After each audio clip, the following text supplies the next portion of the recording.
Welcome to the deep dive. When you look at the conflict between Russia and Ukraine, it's natural to focus on the physical battle, right? The troops, the tanks, all that damage. But our sources today, and we've got a fascinating stack of analysis here, they confirm something huge. An unprecedented war was happening outside that physical domain, completely in the network information space. And this wasn't just some sideshow. It seems this information war might have actually redrawn the map for future conflict permanently. We've gotten our hands on some analysis that really flips the script on how this whole thing played out. So our mission today is to really dive into this information war. We want to uncover its rules, its methods, the strategic lessons, especially around this idea analysts keep bringing up, the post-truth era. It seems we need to develop better judgment. One source calls it having fiery eyes to, cut through all the noise and see the intent behind these info attacks. Yeah, and if we're talking about a big shift, it helps to look back a bit. Think about the Iraq War in 2003. That was often called the first televised war. It was dominated by, the big traditional media, CNN, BBC, places like that. This conflict now, totally different animal. It's defined by social media platforms, moving at lightning speed, and crucially involving ordinary people. Like one columnist put it, this is maybe the first war reported by individuals holding cell phones on TikTok. That TikTok analogy is powerful. It really is, because it means the old control mechanisms, they're kind of gone. When anyone can be a broadcaster, the rules of the game for governments, for militaries, even for news outlets, they've fundamentally changed. And you, the person consuming this information, you're essentially on the front line. Exactly. And that shift, it immediately created this absolute vacuum of chaos. The first big result of this network war, according to the research we've looked at, was what they call the profound disappearance of truth. Propaganda, misinformation. It wasn't just there. It was rampant. Yeah. Just saturated everything right from day one. And to give you a sense of the scale, the fabrication. Yeah.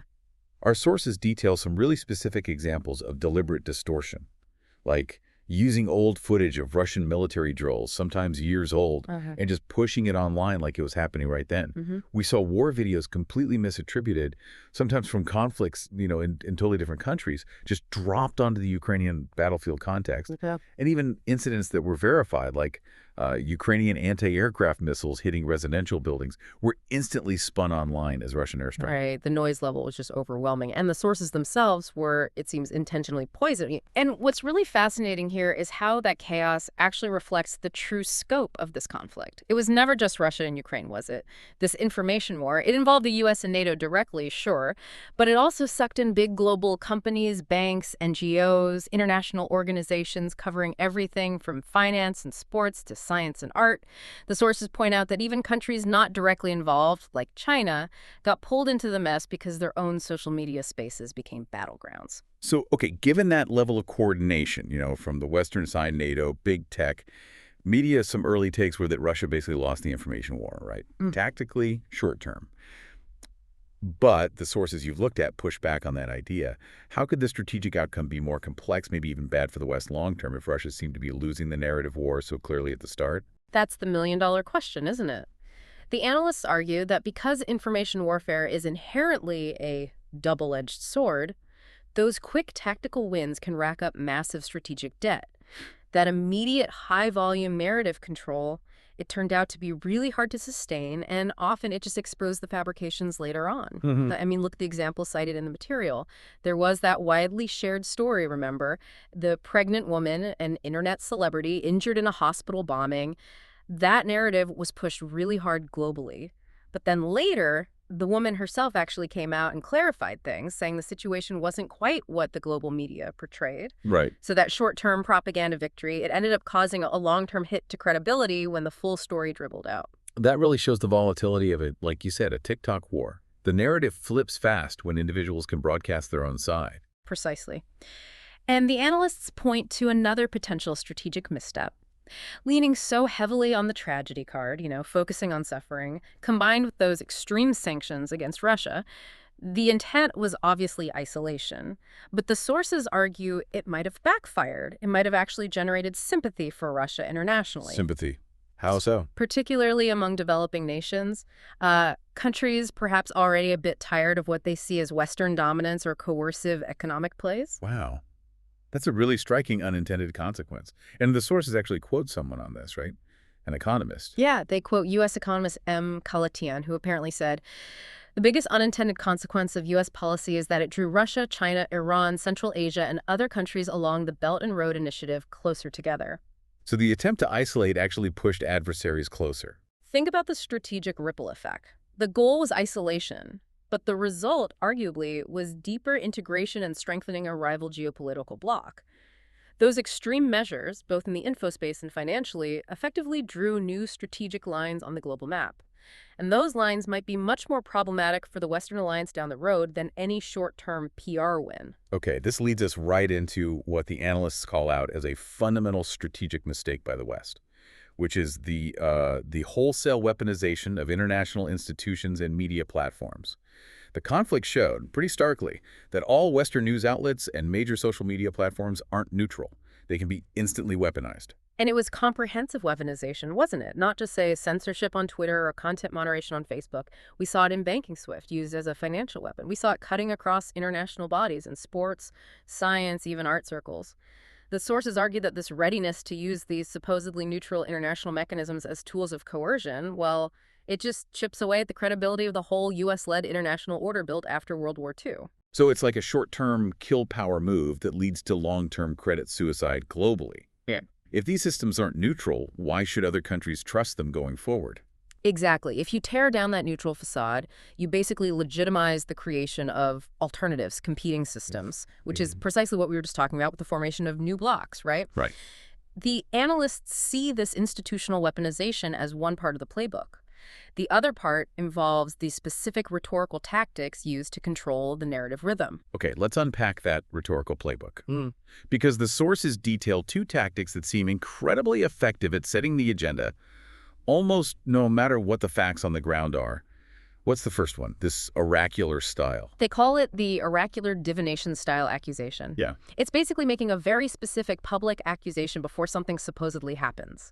The key example cited was the U.S. publicly stating Russia would invade on a specific date, February 16th. Ah, I remember that. Right.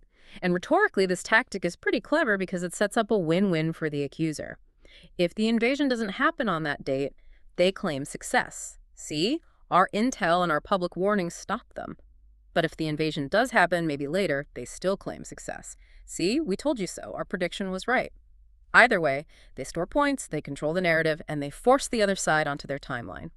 That is, yeah, cynical but effective political theater. Okay, and the second tactic, the witch hunt style. That sounds even more aggressive. It is. The witch hunt style accusation is about organized slander, essentially, smear campaigns. It involves making accusations of really serious, often horrible crimes against the opponent. Things like civilian massacres, specific atrocities. And the aim isn't necessarily immediate proof, but more about forcing the opponent onto the back foot. Absolutely. The key here is forcing the target to try and prove a negative. And the analysts draw a really useful distinction here. In science, right, proving something exists is fairly easy. You just need one good piece of evidence, one experiment that works. But proving something doesn't exist, that's incredibly hard, almost impossible sometimes. Like the source material puts it, trying to prove your innocence against a huge coordinated smear campaign is like trying to prove ghosts don't exist. You can research forever, but you can never be 100% certain you won't see one tomorrow. The damage from the accusation is instant. And by the time any real facts or nuances emerge, the rhythm has been set, public attention has moved on, and the focus stays stuck on the denial, not the lack of evidence for the original claim. That really highlights the speed mismatch, doesn't it, between accusation and defense in this sort of post-truth environment. The analysts also mentioned dusting off older tactics, like the Cold War domino theory. Yes, exactly. They observe that localized issues or maybe internal political matters like, say, Taiwan unification get immediately blown up into these massive global strategic threats. Using that old domino theory logic, they frame it not just about Taiwan itself, but as a strategic play to dominate huge regions like Southeast Asia or the Indian Ocean. And that framing is designed purely to generate international fear and rally support, often by just ignoring the specific history or internal politics of the actual issue. Okay, so we've looked at the chaos, the weaponization, the specific rhetorical plays. What's the big strategic lesson here for anyone trying to navigate this new landscape?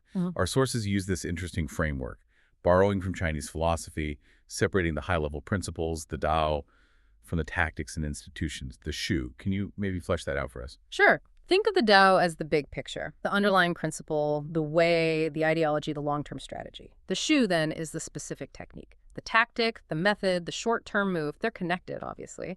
But the warning is never to mistake tactical wins, shoe, for strategic victory, Tao. So on that strategic level, the Tao, the core lesson from the Russia-Ukraine conflict, according to this analysis, is all about discourse, power, and hegemony.